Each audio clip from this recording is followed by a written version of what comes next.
Buenas tardes, audiencia. Una vez más abrimos la ventana de este espacio a ver la comarca, el mundo y el paisito doméstico. Hoy quien les habla tiene el agrado de presentarles uno de los programas que el Grupo Doxa realiza en esta cálida emisora. Y me acompañan, como siempre, Néstor Grajales, compañero desde el inicio de toda esta andadura, y Alexis Martins, quien espero te haya sentido bien en todo este tiempo, porque realmente ha sido un hallazgo muy interesante en cuanto a sus aportes, a su crecimiento como comunicador. Estos días, en realidad la información no sale mucho de lo declarativo, porque en general lo que tenemos es un escenario de recambio de autoridades con la asunción del nuevo gobierno, y allí lo que hay son el deslizar de algunas opiniones particulares que hacen caudal para generar una reflexión o con esto sospechar una noticia. A veces digo sospechar porque no es tan claro que una opinión sea una noticia en sí mismo cuando no se verifica luego al momento de comentarla. Se inauguró la zafra del arroz. Esto es una especie de institución, digamos, cultural para los arroceros. Es algo que se realiza todos los años. El inicio de la zafra en realidad se pacta en una chacra en particular. No creo que sea, no es la misma siempre. Se arregla, se acuerda que donde se arranca esa zafra, pero siempre asiste el presidente de la República, o por lo menos es la idea que hasta ahora han cultivado valga la redundancia, Asociación de Cultivadores de Arroz, la ACA, que es la gremial que agrupa a aquellos productores que siembran, cultivan y cosechan arroz. Y siempre es una movida que moviliza al mundo periodístico porque, al ir referentes del gobierno, en general la prensa se moviliza y recoge algunas declaraciones que hacen un poco a la faena noticiosa de los medios. Esta vuelta tenemos unas declaraciones que vale la pena rescatar, por eso ahora vamos a pasar estas palabras, de Gabriel Odone, precisamente, en donde ¿viste cuando Mujica decía, como te digo una cosa, te digo la otra? Bueno, célebre frase de ida y vuelta. Parece que Odone ahora está en la otra, por las cosas que dijo. De todas maneras, creo que debe seguir teniendo crédito porque Odone está bajo tiroteo bajo fuego amigo. Sí. Y entonces uno no sabe bien a veces por qué se dicen ciertas cosas, y creo que este es el caso. Javier en cabina tiene unas declaraciones. Si eso es tan amable, te pediría que vayas al aire, por favor. Esa es la principal razón por la cual tenemos que ser muy cuidadosos y muy atentos en mejorar la competitividad a través de medidas de naturaleza microeconómica, donde vamos a mejorar la competitividad por aumentos de la productividad y no necesariamente porque logremos que el dólar valga más.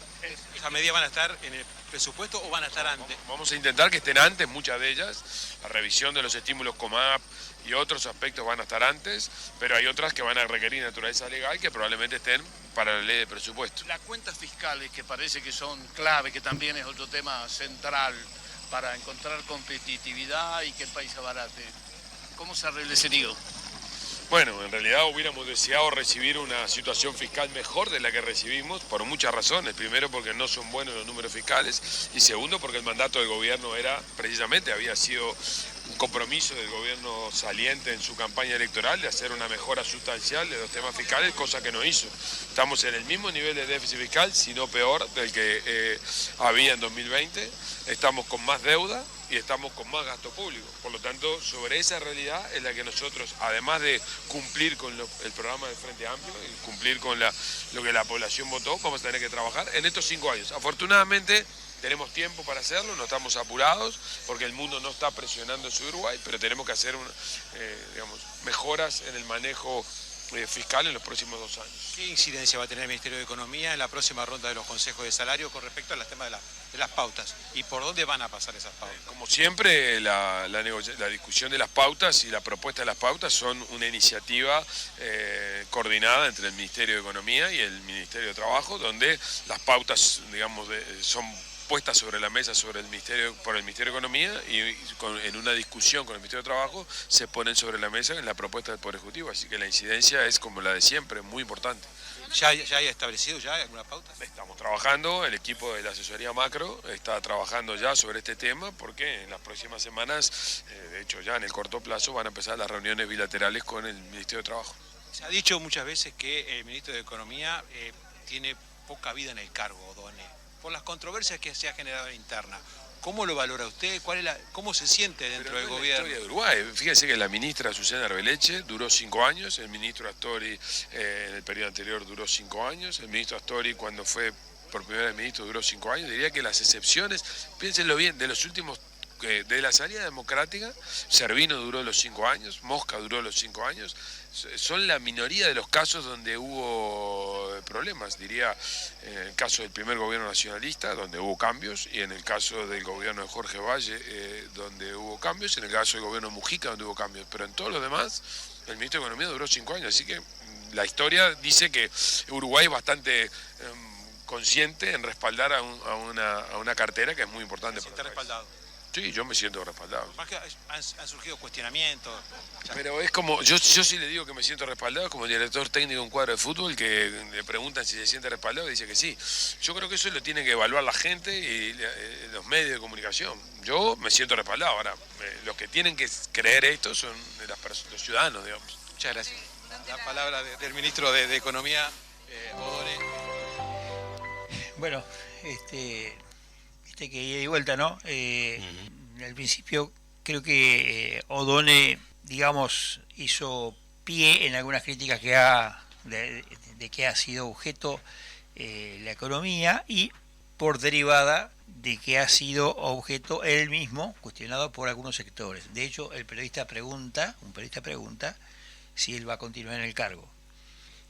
En puridad yo creo que es parte de la charamusca del fuego de artificio que el poder tiene, el poner en duda a un ministerio tan relevante como el de Economía, que te diría que es, antiguamente el ministerio más relevante era el Ministerio del Interior, pero creo que de los últimos tiempos el ministerio más relevante es el de Economía, y sería una pésima señal que relevasen al ministro de Economía, y más al principio, cuando se está iniciando una nueva administración. Claro.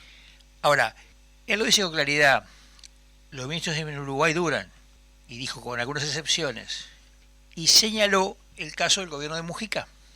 Precisamente, eso es relevante, porque esto no es el gobierno de Mujica, pero es un gobierno del Frente Amplio, donde el mujiquismo tiene fuerte incidencia, y es quien alimenta la usina de críticas justamente a la línea doctrinaria en economía que sostiene O'Donnell. De modo pues que son declaraciones algo ambiguas, sí, claro. A juzgar, digamos, por las certidumbres que suele dar la economía. Claro. Hay muchos técnicos, directores técnicos, usando la metáfora que usaba O'Donnell, hay muchos directores técnicos que se han sentido respaldados y han sentido el respaldo de los dirigentes, y 2 partidos después terminan echados. Sí. Así que yo creo que más allá de la opinión y el sentir de la gente, está la opinión y el sentir puertas adentro del gobierno. Porque la gente no va a echar un ministro de Economía en poco tiempo. Es más, no sé si la gente echará un ministro de Economía. A cualquier ministro, no creo que sea tendría que ser una presión extremadamente alta para que la gente eche un ministro de Economía. Así que yo creo que es el señor O'Donnell el que tiene que estar convencido de que va a permanecer en el cargo, y quienes lo designaron. Pero es cierto, hay mucha ambigüedad en todo esto, ¿no? Yo complemento los dichos de O'Donnell con una especie de defensa al estilo Orsi. El presidente salió a comentar sobre la diferencia entre los dichos de O'Donnell y el prosecretario Díaz, ¿no? Uno veía al país como una Ferrari fundida y otro veía, en el caso del ministro O'Donnell, veía un país fuerte, potente, dijo. Potente y viable. Y el presidente Orsi dijo: a mí me parece que no hay tanta diferencia entre lo que dijeron ellos. O sea, a mí me parece que no hay tanta diferencia. Salomónicas, si las hay. Es una respuesta a Orsi. Eso es una respuesta a Orsi. ¿Qué es una respuesta a Orsi, Heraclio? Una respuesta a Orsi es: no hay tanta diferencia entre lo que dijeron ellos. Una respuesta a Orsi es: no reconozco ni a Maduro ni a Edmundo. Una respuesta a Orsi es: soy tanto hincha de Nacional como de Peñarol. Y lo que estoy diciendo no son eufemismos, son cosas sí, son constatables, verídicas, históricas. Ahora, a tu juicio, entrando a especular, ¿no? Ya que estamos en este punto Sí. del programa, para vos, O'Donnell continúa, va a caer. Vos trajiste el chiste aquel de que no pasaba, no llegaba a abril, ¿no? Era así el cuento, ¿no? No llegaba. Le decía Semana Santa. Sí, No sé. sí. Porque este año cae en abril. Así Así es. bueno, está. Así era Bueno, el yo cuento. creo que no, yo creo que O'Donnell no cae en abril como Semana Santa. Un ministro de Economía no cae de un día para otro, porque además genera una mala imagen en el gobierno, porque es el ministro de Economía del gobierno, ¿no? Digo, mirá, haciendo caudal en lo que dijo el propio O'Donnell de los casos de ministros que cayeron, cito algo que lo vi de cerca, por razones, yo trabajaba como cronista de economía y estaba siguiendo esto en forma muy directa a la cuestión doméstica del asunto, a lo que estaba detrás del mostrador. Uh-huh. Yo recuerdo, por ejemplo, la caída de Bención, que cayó después de un tironeo, después de un devaneo, de dudas, o sea, se fue procesando en el discurso al menos durante 2 o 3 meses. Sí. Y hubo cada vez más lobby, hasta que a lo último pareció que la salida de el ministro Bención en este caso, que fue cuando la crisis del 2002. Estamos hablando entonces de un escenario muy peculiar. Sí. Y una cosa más, Heraclio, acecha al gobierno, acecha a los gobiernos del Frente Amplio, esa especie de fantasma del doble equipo económico. Tú sabes que se ha comentado mucho en otras instancias de gobierno del Frente Amplio, ¿no? Se rumoreaba esa existencia de un doble equipo económico, ¿no? O de un equipo económico paralelo. Eso puede ayudar a sostener en los hechos al ministro, pero nobleza obliga a decirlo. En este caso O'Donnell no sé si se le abanca esa. O'Donnell es un técnico. Pero es un político. No sé si se la banca. Obviamente es técnico, pero decidió entrar en el campo de la política. Nos quedamos con la incógnita, ¿no? Perdón, yo te agregaría un matiz. Y hace poquito lo aclaró. O'Donnell dijo: yo siempre fui frente amplista. Todos sabemos que su historial justamente es un hombre que proviene de familia de izquierda. Sus padres fueron fundadores del Frente Amplio y él vivió el exilio relacionado con el universo político. O sea que O'Donnell en realidad siempre ha sido frente amplista, declaradamente tal, y creo que en ese sentido no es novedad que se diga que es un militante político, un político que enfrenta este escenario. Lo que sucede es que en el decurso de estos años O'Donnell también se convirtió en un gran técnico Claro. en economía, con lo cual le genera un contrapeso importante a lo que ideológicamente se le puede indicar. Entonces ahí creo que está la balanza para que la O equilibre su aguja. Y bueno, habrá que esperar. Difícil la tiene, ¿no? Porque la barra del elenco de gobierno es complicada, ¿no? Aclaremos, difícil si escucha las demandas que la talud del Frente Amplio está, la talud de la dirigencia del Frente Amplio está tirando sobre la mesa. Pero ojo, la talud del Frente Amplio reclamando cosas, puede estar el ministro de Trabajo. El ministro de Trabajo no está en la talud, está en la América, que, bueno, pero te quiero decir que creo que es un combo, las figuras siempre a veces tienen distancias. No solo de la talud puede haber. Por eso digo, la talud en realidad responde a algunos dirigentes que están en la misma tribuna que está O'Donnell, pero hacen que la talud grite lo que ellos quisieran estar todos en cuello proclamando. Claro. Pero viste que cuando critica y se queja o grita la talud de la Colombes o de la Ámsterdam, empiezan las otras tribunas más grandes también a gritar, ¿no? Bueno, efecto contagio. Entre tantas comparaciones futboleras vamos a ir a la tanda.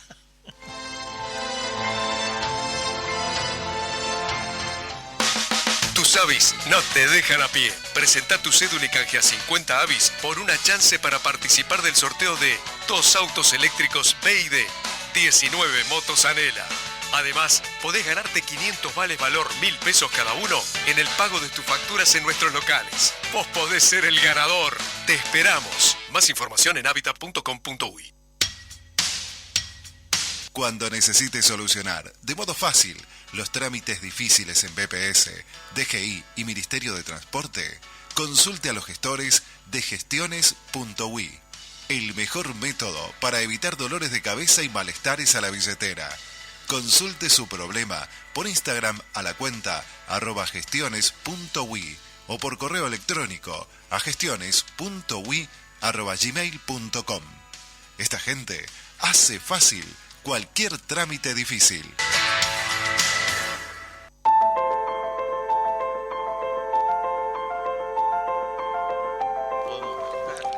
Naturalmente. Seguimos conversando fuera de micrófono porque daba para seguir. Y otro ruido, porque por ahora es semana de ruidos, otro ruido fue el homenaje sugerido a Raúl Sendic Antonaccio, fundador del MLN Tupac, que se planteó en el Senado, a propósito creo que de los 100 años de su nacimiento, pero iniciativa del Frente Amplio. El homenaje finalmente no prosperó por un voto, pero generó todo un debate en torno al mismo por la figura controversial de Raúl Sendic. Y también digo que se omitieron decir cosas, quizás porque el punto era aprobarlo o no aprobarlo en homenaje, que también deberían estar en una reflexión sobre Raúl Sendic Antonaccio. Igual, aún así, me sigue provocando cierta erisipela de que al arranque de este gobierno, que ya lo hizo el presidente en su discurso inaugural en la Asamblea General, sigamos abogando por el anclaje de lo que hace 50 años representó el escenario que provocó un golpe de Estado. Porque sin guerrilla Tupamara, y había 7 guerrillas en Uruguay, la Tupamara fue la más grande, pero había 7 grupos que jugaban a la guerra, 7 grupos que jugaban a la guerra, entre ellos el MLN, que cobró fama por ser la guerrilla más urbana más relevante del mundo, no hubiera habido acá dictadura. Fueron los justificadores, por no decir otra frase, que alimentaron el golpe de Estado. Y seguimos, después de horas de escuchar un discurso de 40 años de la restauración de democracia, bla, bla, bla, bla, bla, bla, se olvidan de que hace más años, en el 70, la guerrilla fue fundamental y Sendic Antonaccio, medular en ese escenario, para instalar aquí un sistema de terrorismo guerrillero.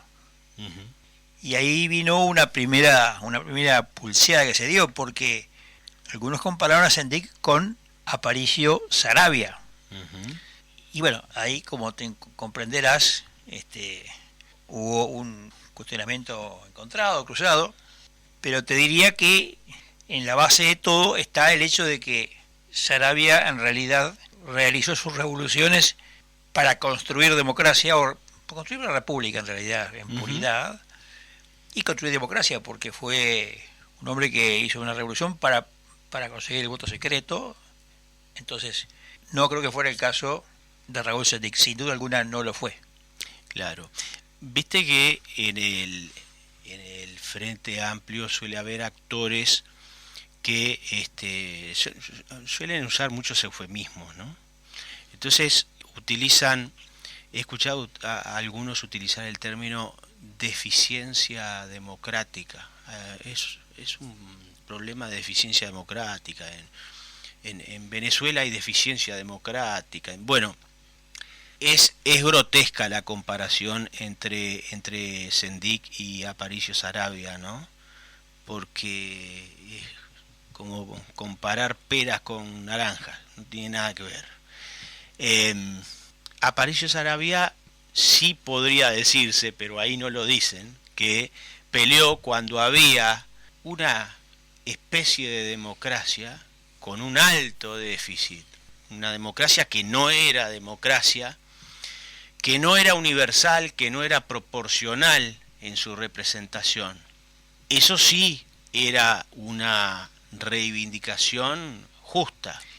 Te acoto algo para que Sí. se entienda claramente, porque a veces la gente olvida este tipo de frases, se encubren cosas como era sencillo, tan sencillo como esto. ¿Cómo se votaba? Frente a una mesa donde habían 2 o 3 señores, y uno decía, voto por Juan Pérez, y levantó la mano y voto. Así, a mano alzada. Exacto. No había voto secreto. Exacto. Eso es el escenario político que era la culminación de una serie de subescenarios de violencia política notoria. Claramente. Y unicato en el gobierno, que eso es lo que generó las revueltas. Exactamente. A ver, es inviable la comparación que hicieron, ¿no? Pero es recurrente también, te digo, ¿no? Sí, claro que es recurrente. Claro que es recurrente. Como no es recurrente tomar en el análisis del MLN Tupamaros o de Raúl Sendik en este caso los cuestionamientos que han hecho otros ex integrantes Ujú. del MLN, diciendo que a Sendik sus propios compañeros lo traicionaron, Ujú. porque no es uno solo que lo dice, hay varios testimonios donde hablan justamente de que a Sendik lo quitaron, a Sendik Antonacho, no al otro Sendik, el que está en Sí. Paraguay, que fue vicepresidente, no ese, lo quitaron del medio para apropiarse de los bienes que había malamente obtenido el MLN, pero que era su capital, Ujú. entre ellos alguna chacra cercana a Montevideo, ¿no? Claro, claro. Bueno, hablando de chacras, hablando de tierras, es muy dispar la diferencia en que Aparicio, que es el centro de la comparación con Sendik, es muy diferente la forma en que Aparicio financia sus luchas, en que Aparicio financia sus luchas por la democracia, por la igualdad. Aparicio nunca robó, por el contrario, Aparicio era un hacendado que tenía una buena posición económica, que tenía sus propiedades, y cuando planteó el tema en el directorio del Partido Blanco, pues tú sabes que Aparicio tenía muchos chisporroteos con el directorio, no se llevaba muy bien. ¿Por qué? Porque él entendía que no se hacía énfasis, hincapié en las cosas realmente importantes. Entonces él en una oportunidad fue al directorio y les tiró en la mesa al directorio los títulos de las tierras que él poseía. Decían, no hay plata para la guerra, Exacto. como dice la canción, y le tiró el título de sus tierras. Exactamente. Eso eso que hizo Aparicio, un terrorista no lo hace. Así que no se puede comparar, no hay punto de comparación. Pero me detengo en el énfasis, vos mencionás el énfasis y la frecuencia con la que se hacen comparaciones de este tipo, y frecuencias las que además, indudablemente mandatados por cierta estrategia en redes, suelen a los militantes y a los partidarios blancos, especialmente, porque Aparicio no tiene solo admiradores dentro del Partido Nacional, pero especialmente a los militantes blancos se los señala diciendo, uy, vos defendés a un terrorista. No, señor, no, señor.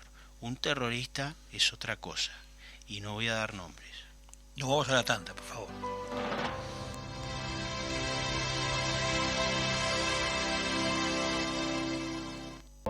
Ventana Abierta, una mirada al país, a la comarca y al mundo. Todos los jueves a las 18 horas, aquí en Fénix, 1330 AM. CX40, Radio Fénix, 1330 AM, Montevideo, Uruguay.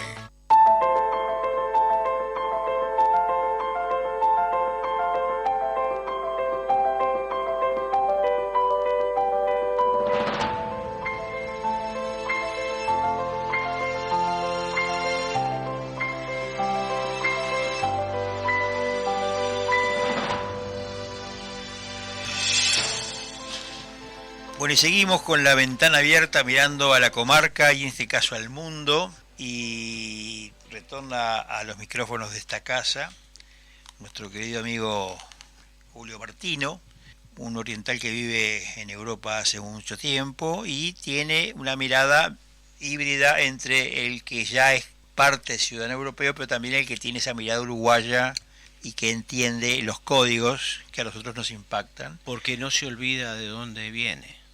No se olvida de dónde viene, y además lo interesante es que creo que construido esa mirada híbrida, esa mirada de metamorfosis casi, ¿no? Para entender cómo está el mundo, porque a veces no se entiende cómo está el mundo ni qué dinámica tiene el mundo sobre sí. Julio, ¿estás por ahí? Con mucho gusto contigo, Heraclio, con todos los compañeros ahí en el estudio, y un saludo a los oyentes desde acá, desde Europa. Contanos un poquito, a ver, ¿cuál es tu mirada esta semana? A ver, daros una panorámica. Hasta ahora teníamos informaciones medias parciales de lo que había pasado en Alemania, pero que estaban avisorando algo del escenario que preocupa hoy en Europa. Contanos un poquito cuál es tu perspectiva y cómo, de paso te tiro un planteo, por lo menos un comentario. Me gustaría ver cómo está incidiendo la postura de Trump sobre el tema de Ucrania, que me parece que también es un tema recurrente, que si bien no es Europa propiamente, porque es Trump, sí tiene que ver con Europa, ¿no? Bueno, mira, la percepción europea, primero que nada, Europa está perpleja, aturdida y catatónica, ¿sí? Tener un panorama exacto de lo que es el liderazgo europeo en estos momentos. No saben cómo acomodar el cuerpo a la embestida trumpista, ¿verdad? Uh-huh. Después de años de medidas suicidas en el área ambiental, de un desarme que la dejó postrada, desvalida, de políticas reguladoras que han atentado contra la competitividad de la industria europea, con un atraso tecnológico que no han sabido suplir y que los ha dejado atrás principalmente de los Estados Unidos y de China. De repente despiertan en medio de la pesadilla trumpista y claro, hay un desconcierto total. Ha tratado Macron de tratar de agarrar la posta del liderazgo europeo, porque a Ursula von der Leyen esto le queda grande, pero no ha hecho más que un show tonto que no ha convencido a nadie. Fíjate, tú recuerdas la reunión de Zelensky en la Casa Blanca con Donald Trump, uh-huh. el rapapolvo que le pegaron. Él llega de la reunión con Trump a Europa, a la cumbre de Bruselas, lo abrazan, le dan ánimo, le dicen que ellos no son como Trump, que cuente con ellos. que Europa los va a seguir apoyando. Recuerdo una imagen de un abrazo emocionado de Pedro Sánchez a Zelensky, ¿verdad? Como confortándolo y apachachándolo por el maltrato recibido en la Casa Blanca. Y se va Zelensky para Ucrania y a los 2 días Trump le cancela la información satelital en tiempo real de inteligencia y deja ciega a Ucrania. Y le dijo, o negocias o negocias. Y toda la palabrería fatua, sensiblería que se produjo en la cumbre de Bruselas desapareció. Inmediatamente Zelensky salió a decir negocio, y estamos dispuestos a un martillo, y además reitero mi agradecimiento a los Estados Unidos y a toda la ayuda que nos han dado. O sea, acá no hay espejismos. La realidad de Europa la está transmitiendo Ursula von der Leyen. Tenemos que llegar al 3% de gasto militar rápido y urgentemente. Europa está desde el punto de vista militar, no tiene ninguna capacidad de protegerse a sí misma. En estos momentos no tiene ninguna capacidad. Pese a que se está diciendo, y es muy cierto, que Europa gasta más en armamento, sumados los presupuestos europeos, que lo que gasta Rusia. Pero claro, Rusia lo gasta más eficientemente. Una cosa es armar a un solo ejército y otra es a 27 que ni se complementan siquiera, ¿me explico? Entonces, Europa está postrada. Entonces, en estos momentos, el centro de la atención de Europa es qué va a pasar con Ucrania. Y toda la condena de la progresía, de la centro-derecha, que en Alemania, por cierto, pactó con la socialdemocracia para ignorar Alternativa por Alemania, prefirió pactar con los socialistas, lo cual muestra en dónde está parada la centro-derecha europea. Está perdida, absolutamente absorbida, perdiendo sus banderas, perdiendo sus objetivos en manos de la progresía y de la socialdemocracia, que le comió el relato y le comió los objetivos. Por eso la alternativa que hay son estos que están apareciendo. Fíjate, Heraclio, a continuación hay una campaña gigantesca acá en Europa por la prensa que empiezan a decir, no, Trump es el niño de los mandados de Putin, es el soldado de Putin. Europa no puede ya depender de Donald Trump. Lo muestran como un tipo que se ha dejado manipular por Putin, que se ha subordinado a Putin. Al día siguiente de que hacen toda esa campaña sale Donald Trump y dice, y le aviso a Rusia que trate de aceptar el trato que vamos a proponerle, porque si no se debe atener a las consecuencias. Porque este tipo se ha propuesto hacer ciertas cosas y las está haciendo. No sé si recuerdan, antes de asumir dijo, jamás que libere los rehenes antes que yo asuma, porque si no voy a arrasar Gaza. Y jamás empezó la liberación de los rehenes. Por la mitad del proceso la canceló, ¿se acuerdan? Sí. Le volvió a avisar a Donald Trump, sigan con el canje de los rehenes porque atacamos Gaza inmediatamente, y siguió jamás. Les está doblando el brazo a todo el mundo. ¿Y sabes cuál es la situación de Europa? Que dice Ursula von der Leyen, porque todos los gobiernos dicen, bueno, tendrá que haber préstamos, tendremos que endeudarnos, emitir dinero, lo que provocaría inflación, un montón de desastres económicos, porque el dinero no está puesto en la industria armamentista en Europa. Y le dicen, no, el dinero, les dice von der Leyen, tiene que salir de los países, hay que rascarse el bolsillo, tienen que conseguirlo ustedes. Para España, Heraclio, significa que por lo menos tiene que pasar de 15.000 millones de euros a 30.000 millones de euros, de un 1%, que es lo que gasta España, a un 2%. ¿Sabes cuánto gasta en educación España? 12.000 millones. En sanidad, 14.000 millones. Tiene que aumentar el gasto de defensa de España en más de lo que gasta en sanidad o en lo que gasta en educación. Y tiene un problema Sánchez, que además se repite en todos los países, por las políticas internas. Sus socios de gobierno, la ultraizquierda y los separatistas, no apoyan que se incremente el gasto de defensa. Entonces, no tiene socios en el Parlamento para sacar un presupuesto. No puede sacar presupuesto. Tendría que repetir los presupuestos del año pasado, que ya lo haría por tercera vez. Y tendría que sacar ese 1% adicional, esos 15.000 millones de euros adicionales, recortando otras cosas. Y le dice la izquierda, la ultraizquierda, la extrema, no, pero no toques un centavo de educación, no toques un centavo de sanidad. Entonces, está en un aprieto España y cada país europeo. porque Italia también gasta el 1%. Y Meloni ya dijo, ni sueñen con que yo mande soldados italianos a Ucrania. Se los dijo ya claramente, porque Macron está en toda esa teoría, hizo todo ese show, ¿no? De que Francia pone el paraguas nuclear, de su paraguas nuclear al servicio de Europa, como si el paraguas nuclear de Francia pudiera proteger a Europa sin los Estados Unidos. Tiene 20 veces menos capacidad nuclear que Rusia, Francia. El ejército francés es un ejército colonial con capacidad de accionar en África, en sus viejas colonias. No hay un solo ejército de Europa con capacidad, si fuera el caso, de enfrentar al ejército ruso. Heraclio, ¿sabes cuál es el único ejército que tiene capacidad en Europa de enfrentar al ejército ruso? No. Ucrania es la única. Ucrania es la única. Ningún otro tiene la capacidad, ni siquiera la capacidad moral de sostener en su población las duras bajas que podrían significar enfrentar a Rusia. Y Rusia ya dijo, vamos a ir a un alto el fuego, porque Putin se puso uniforme ayer y hoy estuvo en Kursk, porque el ejército ruso es una operación fantástica, metió 800 comandos, un tubo conector, y salió en retaguardia de las tropas ucranianas y recuperó la mayor del territorio de Kursk, para no tener que canjear territorio en este armisticio, en este alto al fuego que se viene.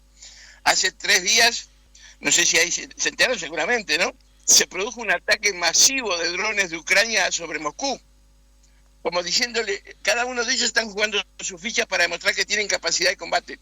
Pero lo cierto es que Ucrania, para combatir a Rusia, no le alcanza con la ayuda europea. Primero que nada, porque el aporte de inteligencia que le puede hacer Europa a Ucrania no es suficiente, porque el aporte que le hacía Estados Unidos y que le retiró era información en tiempo real. Ucrania tiene la información de los satélites europeos de dónde están las cosas, pero cuando se mueven no ven nada. La precisión, la alta capacidad de información que tiene Estados Unidos desde su capacidad de inteligencia satelital era vital para que Ucrania no haya caído, y se lo demostró. Por eso le dobló el brazo hacia a este hombre, a Zelensky, porque no encuentra en Europa la capacidad de surtirle ni siquiera la munición, Heraclio. Claro. Europa no tiene capacidad de producir munición siquiera. Entonces, fíjate, la hipocresía de los gobiernos europeos, porque es una hipocresía que se la señala el gobierno americano. Rusia se sostiene con la venta de petróleo y gas. ¿Y quién le compra el petróleo y el gas a Rusia? España, Alemania, ellos que son los grandes supuestamente amigos de Ucrania, que han ayudado a Ucrania a combatir, son los que llenan el bolsillo de Rusia para mantener esta guerra. Lo cual es una cosa, y claro, ¿por qué tienen que depender así? Porque, lo decíamos en otro programa, Alemania desmanteló toda su industria nuclear por estas medidas ambientalistas suicidas, que a las cuales Rusia, China y ahora tampoco Estados Unidos le quieren dar la más mínima bolilla, porque el costo de la energía es el costo del crecimiento industrial. Entonces, bueno, y ahora ya se vinieron las sanciones, los impuestos a las exportaciones europeas. ¿Y con qué responde Europa? Quiere responder con una aparente de tú a tú, ¿verdad? Sí. Entonces dijo, bueno, está. Entonces, a partir de ahora, ¿a qué le subieron los aranceles a Estados Unidos? Pues le subieron los aranceles a 3 productos norteamericanos hoy mismo: a las motos Harley Davidson, a los vaqueros Levi y al Bourbon Jack Daniels. Parece un chiste, ¿verdad? Entonces, Europa, lo que decía al principio, Europa está choqueada, está noqueada, no tiene norte, no sabe para dónde arrancar. Y hay una ecuación que está jugando en todo este asunto, aunque no la mencionan, que es China, ¿verdad? China, el gran árbitro de este conflicto, y la gran jugada de Trump de alejar a Rusia de China pasa por terminar con la guerra de Ucrania, aunque ya los líderes chinos salieron a decir que es muy tonto Donald Trump si piensa que el pacto que tiene China con Rusia es un pacto absoluto y total en todos los ámbitos, va a terminarse por esta intervención de Donald Trump. Pero él lo intenta, porque sabe finalmente Estados Unidos que el gran problema de ellos no Rusia, ni es la seguridad de Europa. Es el Indo-Pacífico, es China, es su guerra comercial con China, es la interferencia de China en las rutas de transporte marítimo. Fíjate que China es propietaria de puertos en el canal de Panamá. Es dueña de puertos en Europa. El puerto de Hamburgo, por ejemplo, está contratado, creo que por, no sé, por 100 años, una cosa así, por China. Tiene un arrendamiento de uso de 100 años. Y la mitad del puerto estamos hablando, ¿no? Qué disparate, ¿no? O sea, no es poca cosa. Y de hecho, yo creo que acotando eso que vos decís, Julio, de hecho, el antemuro histórico que China ha tenido para su expansión hacia el norte ha sido Rusia. Y en la medida en que Rusia, porque Rusia y China han sido adversarios históricos, y hablo de cientos y cientos de años que los separan, por lo tanto esa pulseada en realidad no es nada menor, ni es anecdótica. Claro. Julio, muchas gracias por tu intervención y muy certeros tus juicios. Seguimos la semana que viene, si Dios quiere. Seguimos la semana que viene, 2 cosas nada más. Sí. China reafirma la asociación sin límites con Rusia y confirma que su presupuesto militar va a ser del 7%, lo cual es una monstruosidad. Claro. Hay más noticias para este boletín, como decía que era de la radio, ¿no? Sí, tal cual. Julio, gracias por todo. Un abrazo a todos, adiós.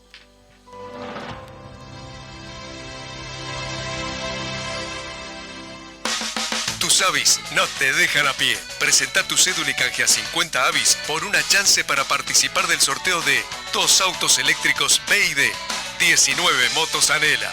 Además, podés ganarte 500 vales valor 1.000 pesos cada uno en el pago de tus facturas en nuestros locales. Vos podés ser el ganador. Te esperamos. Más información en habitat.com.uy.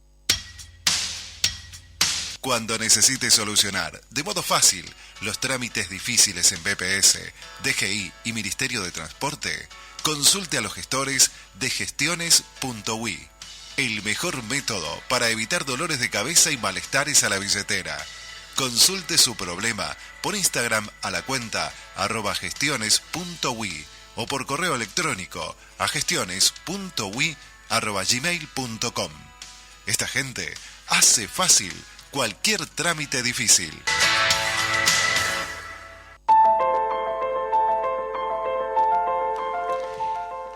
Bueno, último tramo de la ventana abierta, revisando las cosas del mundo, como recién nos contaba con gran enjundia Julio, y ahora también las cosas de la comarca. Cosas pequeñas, pero que todo tiene que ver con todo. Eso es una cosa que... A ver, hoy empezamos con una nota que en teoría tendría que ir en el programa del lunes, que habla de economía, porque fue Don hablando, pero en realidad tiene que ver con todo, porque infiere cosas políticas de lo que dice Done hoy hablando de economía, valga la redundancia. Y han habido chisporoteos. En estas horas salieron algunos tuits del senador Da Silva cuestionando el tema de la desaparición de algunas criollas, algo que no es nuevo, pero que ahora parece que este año se ha instalado con fuerza a partir de una legislación que está vigente. ¿Vos cómo seguiste el tema, Alex? Bueno, primero que nada, estos temas capaz que vienen del bienestar animal, ¿no? Viene por el lado de los derechos de los animales, me parece. Y bueno, Uruguay estando suscrito a la Agenda 2030 y todo lo que ello implica, probablemente lo que son los temas de derechos de los animales, no que estemos en contra de ningún tipo de cuidado animal, pero probablemente esto venga un poco más de arriba y puede desembocar en algo negativo para nuestro sistema productivo y económico, justamente. Yo recuerdo que desde hace no menos de 5 años, hay, cada vez que se hace la Semana del Prado, y en particular cuando había todavía domas, era frecuente, se observaba cartelería en la periferia del Prado, hablando sobre el tema de, contrarios a las jineteadas. Pero eso, que fue un tema focalizado en el Prado, ahora parece que cobró Estado en domas que se daban en otras partes del país. Claro, claro. Empezaron a suspenderse fiestas criollas en distintos puntos del interior del país, ¿no? Y creo que fue una en Florida, donde uno de los responsables explicó que bueno, que no estaba en contra del bienestar animal, por cierto, pero que la normativa que surgía de una legislación, que es la que en definitiva la causa eficiente de este tema, de que hablemos hoy de este tema, impedía la buena realización justamente de las domas tal y como las hemos conocido de toda la vida. Claro, claro. Parece que, bueno, el tema surge, ¿por qué surge el tema de la suspensión de las criollas?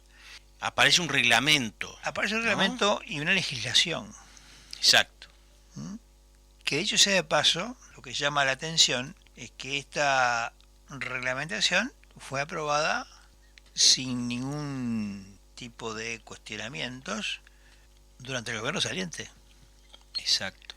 Sí, creo que el nadie 10 de puede decir febrero que sea- está fechada. ¿Sí? El 10 de febrero está fechada la reglamentación del INBA, Bueno. me parece. Y eso genera, digamos, condicionantes negativas para el tema de la doma tal y como se le ha conocido, que es el jineteo del caballo salvaje que se hace en las condiciones que hemos visto toda la vida. Y de alguna manera es instalar una lectura. Hay una frase que dijo Sebastián da Silva, el senador Sebastián da Silva, que me parece que fue muy feliz porque por cómo lo dijo. Dijo, esto es la pulseada entre la cultura criolla y la cultura woke. Woke, para los que no lo saben, se le llama un poco, se le llama en Estados Unidos woke, ¿no? W-O-K-E, a la cultura, quiere decir atento, ¿no? Es decir, pero a la cultura que está atenta a las transgresiones de lo políticamente correcto.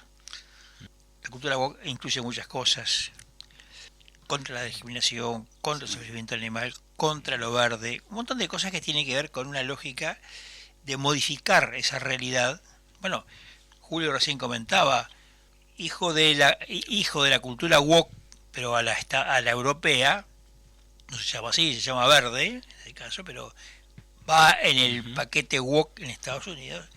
Se apagaron las centrales nucleares donde precisaban energía y terminaron comprando a la Rusia el petróleo porque finalmente no tienen cómo calentar estufas ni cocinar. Claro. Y bueno, ni qué decir que eso tiene incidencia en todos lados. O sea, ahí es el caso más dramático. Claro. Sí, perdón, pero lo woke en particular es la dialéctica entre el opresor y el oprimido. Es poner, en este caso, la Pachamama o la naturaleza, el hombre estaría atacando a la naturaleza. Entonces se genera ese conflicto. Y genera una suerte de conciencia, o empieza a generar una suerte de conciencia de que capaz le estamos haciendo mal a los animales, y entonces vienen a concientizarnos, a decirnos cómo se debe. En las últimas décadas es un lugar común. Hasta ahora nosotros hemos visto en la historia, hemos visto utopías de corte humanista, utopías que reivindican la condición del ser humano, la primacía del ser humano, con distintos tenores, con distintos talantes, pero en los últimos 30 años, vamos a decir, se empezó a instalar la utopía antihumanista, que establece que el peor enemigo de la Tierra es el hombre. Y de eso surgen lugares comunes que la gente dice, están quemando la Amazonia, estamos haciendo esto, haciendo lo otro. A ver, digo cosas que tengan que ver con algo puntual, pero uno escucha esa mirada antihumanista aquí en Uruguay. Si uno sigue la lógica de esa cultura antihumanista, la conclusión mejor es eliminemos seres humanos. Y uno dirá, qué locura, ¿no? Bueno, sí, pero a ver, en la Agenda 2030 que vos mencionabas, hay cuestiones notorias que son orientadas a que la población disminuya. Sí, esto viene desde 1950, después el informe Rockefeller en 1970, y después se siguió en el Cairo en el 94, siempre diciendo que la población era demasiado grande Y en el contexto actual, en una revolución industrial 4.0, en la cual ya con la tecnología se pueden hacer cosas, en esta revolución se reducen los puestos de trabajo, y no es como antes, que antes decía, bueno, fabricaba velas, pero se produjo la electricidad y fue a trabajar en una fábrica. Pero ahora ya en este contexto ya algunos puestos laborales empiezan a verse afectados. Entonces, ¿qué hay que hacer? Reduzcamos la población. La humanidad siempre ha enfrentado este tipo de retos. Y generalmente la respuesta no ha sido... Porque si algo se ha demostrado a lo largo de 100, 200, 300 años, es que la población, al reducirse, no ha beneficiado la economía y, sin embargo, al aumentar, ha generado alternativas y oportunidades que, a la inversa, no existirían. Pero además, ¿qué oportunidades puede generar una disminución de la población? ¿Qué oportunidades o qué beneficios cualitativos puede tener una disminución de la población? Lo que piensa solucionar la seguridad social, por ejemplo, bueno, bajando la edad de jubilación, entonces, lo que va a tener es gente que no aporte. Entonces, ¿sabes lo que dijo el senador Da Silva a propósito de este incidente, podemos decir, de las criollas? Dijo: en el INBA se pasaron de regulación. Y sí, parece que se pasaron de regulación, ¿no? Muchos tienen un perro en un monoambiente. ¿Ah? Entonces, a ver, gente, ¿hay alguien que esté a favor del maltrato animal? ¿Vos será que estás a favor del maltrato animal? No, Alex, tampoco. No, a ver, para nada. ¿Quién puede estar a favor del maltrato animal? Cuidar esas cosas sí, pero muchachos, no se puede atentar contra la cultura, contra las bases culturales y sociales de un país. Por favor, no destruyamos lo nuestro, ¿no? Y son tradiciones que tienen tiempo y que no representan, en la lógica esa de absolutismo ideológico de tipo woke, claro, entre otros nombres en otro momento, no podés desconocer toda esa realidad en nombre de algo que... Eso, ¿sabes por qué pasa, Heraclio? Lo decía, escuché un audio de Francisco. Eso pasa porque muchas veces la clase política está desconectada de la realidad. Y para hacer ese tipo de reglamentación hay que ensuciarse la suela con tierra e ir al lugar, y no legislar desde un escritorio. Bueno, pero para eso existen programas como Ventana Abierta, que se puede contar lo que está sucediendo en el mundo y contextualizarlo. Antes de irnos, pasar el teléfono de... Lo paso. Antes de que Javier nos saque de línea. El teléfono para comunicarnos con Ventana Abierta, 099-308-298. 099-308-298. ¿Qué piensa la gente de esto, de la cultura woke, de las criollas y todo lo más? Manden sus opiniones, sus comentarios ahí. Nos vamos hasta la semana que viene, si Dios quiere.